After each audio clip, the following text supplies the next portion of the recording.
The shocked look on the green girl's face just before her head had split open to reveal her emerging seed pod still rung in the good doctor's mind as he looked up to the alien throbbing thing whose sap was pulsing through veins no longer remotely human, and that was still growing and expanding out of the ship as it prepared to unload its seed into the world.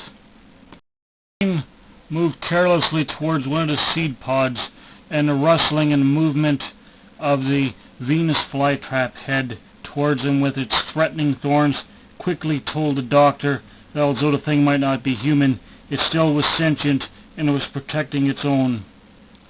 He backed off and went further away. Apparently the creature had let him go, too busy concentrating on spreading its seed. It had enough of a task without worrying about a former enemy who was no longer a threat to it. The doctor could sense that feeling of aloof superiority that the plant was emitting, and knew it was because of the parasite within his head.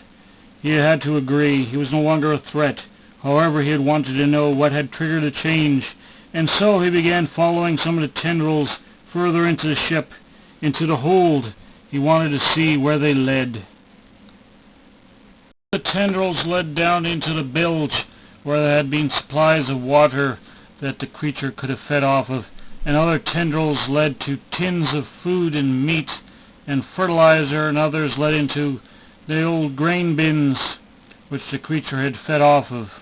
Altogether, there had been plentiful supplies aboard the ship for the creature to complete its transformation and seed itself and bring about the new world that it was programmed to do genetically. And thus it had happened that without its host's permission, the creature had gone about and done its natural thing.